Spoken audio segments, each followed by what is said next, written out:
Welcome back to Podiatry Marketing. I'm your host, Jim McDannald, joined always by Tyson Franklin. Tyson, how's it going? I'm great today, Big Jim. How are you doing?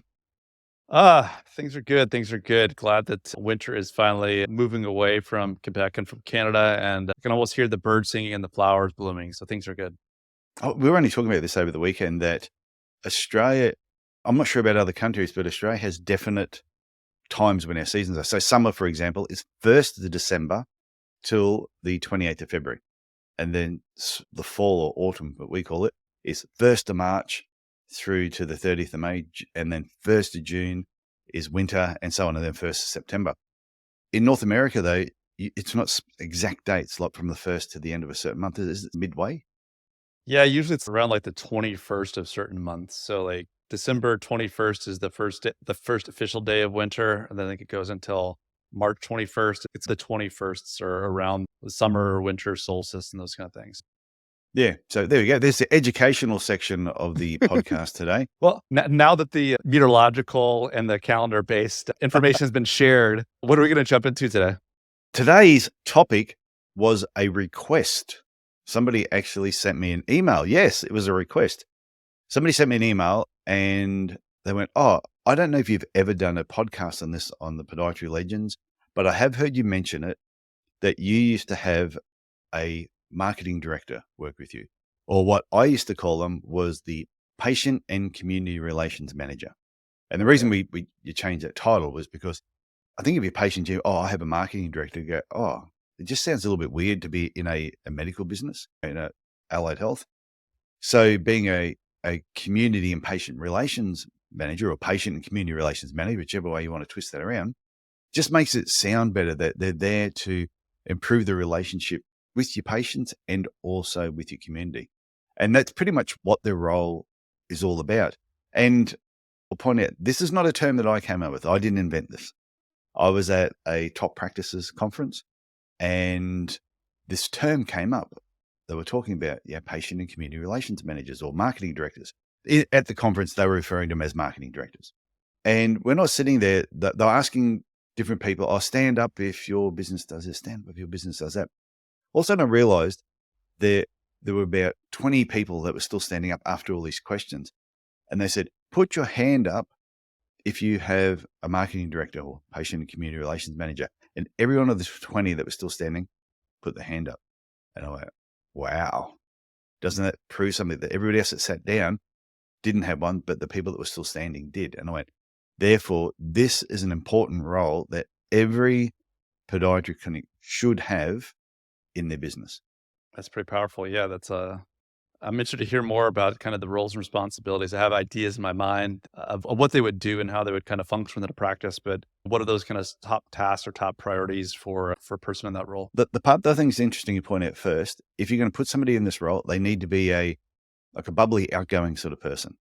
You don't want someone who's a stick in the mud, weaned on vinegar, that is a really stickler for dotting every I and crossing every T. Yes, being detailed is important, but they need to have that personality. They need to be very outgoing.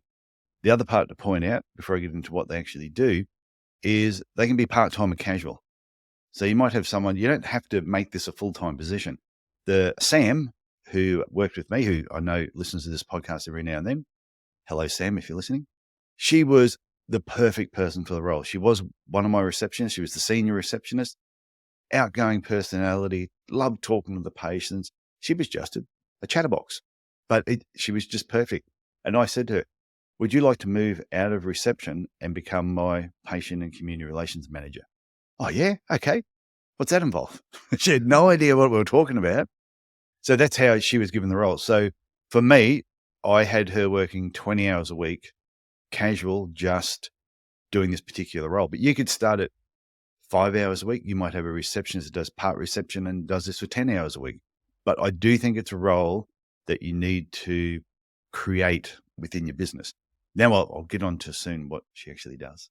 No, that's helpful. I think, like you said, having the right personality, having the person's they're going to be a face for the practice. Obviously, the physician. That's what they are. Yeah. The physician is the kind of person in the clinic being the face of the practice and probably on any kind of advertising websites and those things. But there's definitely roles and tasks that this person if they are a stick in the mud, it's going to reflect, poorly on your practice. And if they're a happy, connected, sociable person, that's going to reflect positively on the clinic. So that finding the right person for that role is pretty crucial. Yeah, and that's why it takes time to find the right person. And ideally, it'd be great if, well, hopefully, if you're a really boring podiatrist, yeah, you got dull, got no personality, you probably find your clinic doesn't have any personality either. And you may find the people you've employed have no personality. So you'll never find this person. It's just the way it is. It's over. And Just give up now. it's over. No, but it's just creating this type of position may never suit that particular clinic. However, you can be a boring podiatrist, but then realize, you know what, I'm a bit boring. I think my clinic needs a little bit more life. I need to go and find this person. But I think there's been very few podiatry clinics I've ever been in where there hasn't been somebody that already works there at the front desk who was a nice person who could probably do this role, whether it's a few hours a week or you make this now their main role. And I think it's great if you can get someone from within the business already, because they then understand you, they understand what your business is about, they understand the patients. What you don't want, and this was really important, this is something that I noticed when everyone put their hand up and said that they had a marketing director, none of these people actually have a marketing background. So you're not wanting to employ someone who is, oh, I have a marketing degree. That's not what you're after. You want someone who is there to support you and your marketing ideas and the things that you want to actually work on. So you said a really important thing, Jim, where the business owner or owners are the face of the business, but the marketing director or patient community relations manager is the go-between between the business owner and the community and the patients. Yeah, that's something really important to just point out. I also like the kind of the way you phrased it, because I think it helps provide maybe an incentive for someone that, like you said, has been like a good steward of the practice, someone who's been talking with patients, understands not only your patients, but how you practice, understands shared goals, because they know things about you and the practice that it would take you years potentially to instill in somebody. So having that kind of stepping stone for somebody that already knows the practice, I think a lot of those community outreach skills and talking to other clinics, or however we'll get into these tasks, I don't want to steal all your thunder. Some of these tasks and some of these opportunities, those can be taught and they can learn on the fly with some of those things, but they have those soft skills and those interpersonal skills already developed, and they have that knowledge of your practice. Whatever you're going to have them do either out in the community or some of these tasks and roles seem like a natural progression to really add value to your practice.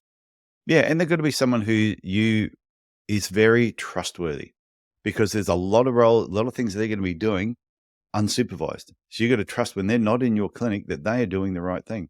When they're working in the back room, that they're doing the right thing. They're not on their phone playing or just messing around on Facebook.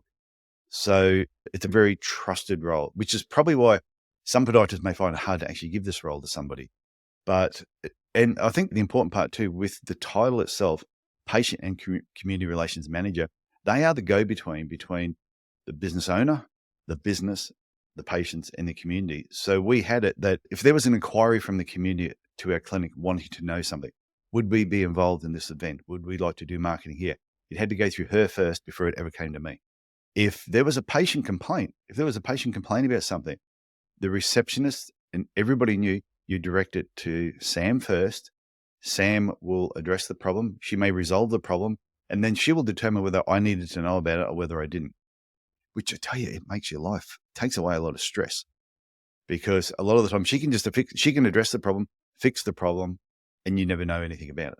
I think that's huge. I think, like you talked about, delegating some of these tasks to your staff, empowering them with the ability to make decisions on your behalf, then someone that knows the clinic that is working in your best interest frees you up to do more of the work that you want to do.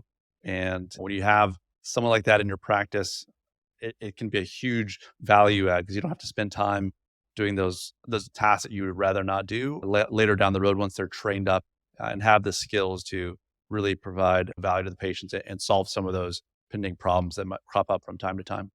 Yeah, like people have asked me before, if I had another podiatry business tomorrow, what are some of the key things I'd put in place? One, I'd have a podcast for various reasons. Great marketing tool if you use it the right way, if you know what you're doing. I would also have a marketing director. I would have a patient community relations manager, even if I employ them 10 hours a week, just to be doing certain tasks for me. And I'll get onto that now. But before I talk about the actual tasks, or some of the tasks, people are sitting there going, my Such a God, tease. Tyson, Such a tease. you Tell tease. us. Yes. Tell us. Damn. It's important when you have this role in place that we used to have a meeting at least once a week for about an hour and a half. We would block it out. And at that meeting, we would review all the activities she did the week before and what results and what took place, and then what her plans were for the rest of the week. Yeah, what she was planning on doing the rest of the week. So that gave me a good overview of what's been done, what sort of results we got, and then what she was going to do this week. Because it might be something else where I've got another idea, or, oh, you're going to go and see these doctors. Great. While you're there, can you do this? So it gave us an opportunity to do that. A friend of mine, Jerry Green, he's a marketing director for Indiana Podiatry Group, I think. And they've got about 11 practices. He's like the gold standard of patient and community relations managers. He's been doing it for so long, just awesome at doing it. That's if he's still doing it now. He might be retired now. I haven't spoken to him for a while. But he used to, at the beginning of his day, send an email to the practice owner saying, this is what I'm doing today and where I'm going. So this is my whole day planned out. And he would give it to them so they could look at it, not so that they were like big brother keeping an eye on him, but just so that, hey, if I'm going to be in this part of town, is there anything else that pops to mind that you would like me to do? Now I'll move on to the roles. There we go. Drum roll. Actually, I do have that on my sound effects here. One of the things we used to do was we hand delivered every single professional referrers report. We never posted anything. Once a week, because in Kansas, most of the referrals, if you were getting them, is within about a 10 kilometer, 7 mile radius. We would hand deliver every report. Walk in there, Sam would go in and go, oh, here's a report for such and all that. While she was there, she would then spark a conversation with the receptionist, with the practice managers. And then throughout the year, from those meetings on a regular basis, when she did this, she would then organize talks for us to then talk to the physios, the doctors at different times, because we always know that they would have times allocated to have people come in and speak. So that was our opportunity of doing that. The other thing we also did was we had a whole pile of bottles done up. They looked like prescription bottles, but they were full of M&Ms. So when we went into the doctor's surgery, and once again, this is something that I saw somebody else doing. It wasn't an original idea. I just adapted it to myself. And we got labels printed on there, and I had one sitting around here that I could have shown you for the video, but I don't have it here. Anyway, and so we went to every practice in Cairns, gave every staff member their own M&M prescription bottle full of M&Ms with a little label on there to eat whenever you're stressed, refills unlimited. And so every time Sam went in to drop reports, she also had a big bucket full of M&Ms in a scoop. So anyone here need the bottle topped up? Everyone would turn it. All of a sudden, there'd be like 8, 10, 12, sometimes 15 bottles from all the people that worked there. She'd go and fill up all the bottles. They knew Sam got known as the M&M lady. This was just something, and she knew that if they don't refer anyone and they don't get any reports, then Sam's not walking in. Your M&Ms are not getting topped up. There were certain people that we saw a lot who got a lot of M&Ms. They were the chubby receptionists and all the ones with diabetes. But it doesn't have to be chocolate. It could be anything. It could be mints. It could be sugar-free mints. It could be whatever you want. The idea was a reason to keep walking back in there. Right. Sometimes if there was a practice we hadn't seen for a while, but Sam was in the area dropping off reports somewhere, she would just duck her head in and say, hey, ladies, I was in the area, just thought I'd say hello. Oh, by the way, anyone need the M&Ms topped up? And she would top them up. So that was one role that she did. She would organize talks for us with shoe stores and any other community place, whether it was Rotary, Lions. She would be sending out the fields going, hey, do you need a podiatrist to come and talk on this subject this year? And she'd line up all the talks for us. She made sure our recalls happened. She made sure all our reactivations happened and happened on time, exactly when they were planned out to do. It wasn't like, oh, yeah, no, we didn't get our recalls done this month because, we were really busy and there was a podiatrist away and all of a sudden the receptionist. No, that was her job to make sure that role was done. I've got more if you want to hear them. I'm getting hungry listening to all these M&M comments. I'm going to be honest. I know. I had one of the bottles close by. I'd be able to show you. But anyway, I've got it in the cupboard somewhere in my marketing. Oh, actually, I could edit this part here. Let me just have a look. Hang on a sec. I'll show it on the video. One I prepared earlier. I do have one here, actually. So this is what the bottles look like. You can see that. So nice. Podiatry. And just fear. Yeah, take 2 when you're feeling, what is it? When you're feeling stressed. Quantity, not sure, didn't count them. And refills, unlimited, and have the phone number. And they also had a QR code on there. If they clicked on the QR code, it went through and they could reorder. We just say, hey, we're running low of M&Ms. Wouldn't mind a bit of a top up. And it just became a lot of fun. And like I said, I had seen other people doing this and I saw other people doing it successfully. And there's nothing wrong with seeing other ideas and just adapting them and making them your own. And the amount of people have said to me, oh, Tyson, wow, that's a great idea. How did you come up with that? I saw it somewhere else. So we just adapted it and made it our own. So other things that if you just think of any type of marketing that could potentially be done in your podiatry business, your marketing director or patient community relations manager is the person to help you do it. So like I said, community talks, dropping off reports, doing the M&M run, any type of internal marketing that was required, whether it was doing it, making sure a monthly newsletter was done and getting all the content for it. The other thing Sam was great with was she loved to cook and she was a good cook. So she used to do the recipe every month that went into our newsletter, which was probably the most popular article in our newsletter, month in, month out. People would always comment on it. So it's really, and we also too, any external marketers tried to approach me or my business, they couldn't get to me unless they went through Sam. And that is a big time saver. So it could be a local media outlet or whatever it was. They ring the clinic. Oh, we want to talk to business owner. Not a problem. They'll put you in touch with Sam. Sam would go, yeah, what do you want? She was pretty ruthless too at times, but she would gather all the information. And then when, excuse me, she would gather all the information. And then when we had a weekly meeting, she would say, oh, and by the way, this has been presented to me. We'd look through it. What do you think? We would talk about it, the fors, against. We had a big whiteboard. We'd draw out a bit of a plan and we go, nah, don't like it. So then she would go and tell them, no, sorry, don't like it. Get back in touch or get back in touch within 6 months. Or yes, we like that. Can we get more information on this? Massive time saver as a business owner. I could concentrate on doing what I did best. That was either with patients or running my business.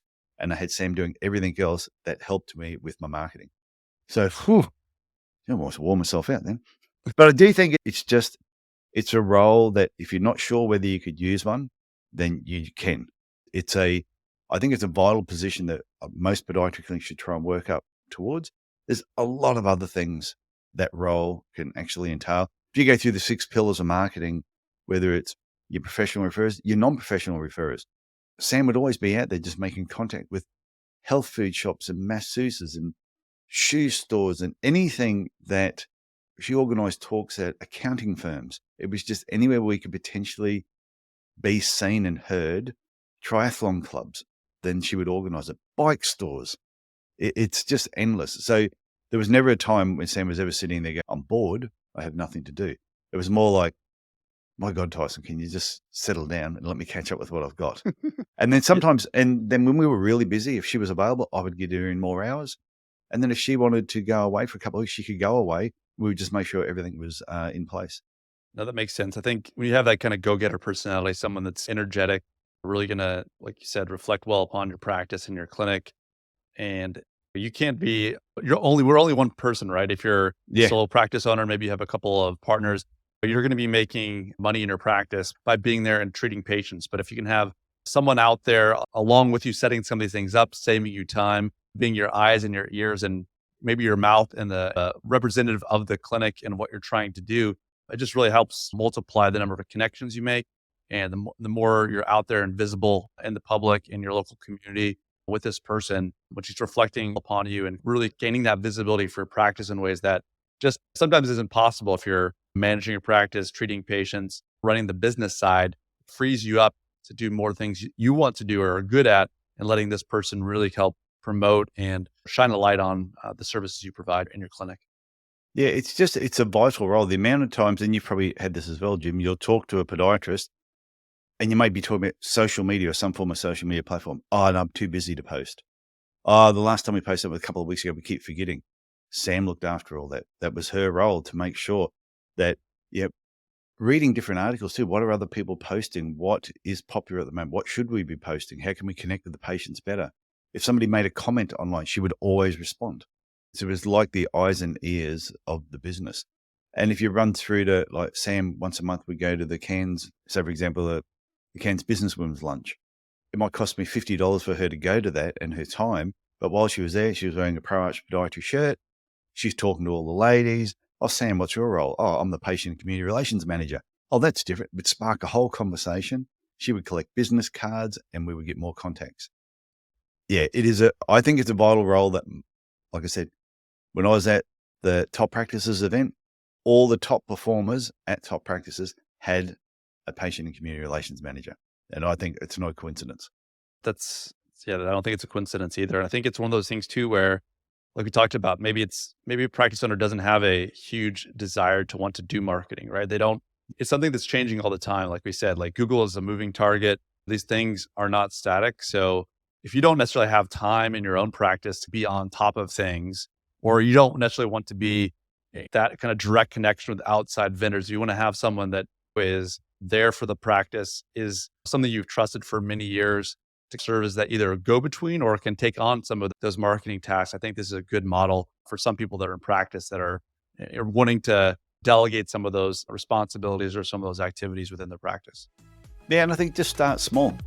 You might have someone is your receptionist and say, hey, would you like to do this 5 hours a week or half a day? And just have them start doing certain tasks. And as they're enjoying it and you see the results that you get from it, then you can slowly build it up from there. Like I said, Sam was never full-time. I never had a full-time patient community relations manager, but I know some podiatry clinics that they had, not only did they have a full-time person doing it, that full-time person had 2 assistants.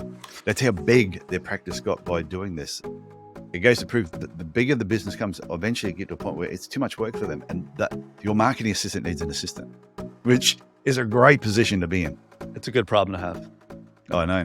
So I think I've covered that. I can't remember exactly who asked me to talk about this, but I hope I have talked about it enough, encouraged you to actually think about a marketing director or patient community relations manager.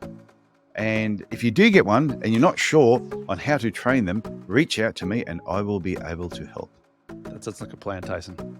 Okay, Jim, I will talk to you next week. Sounds good, Tyson. Bye now. Okay, bye.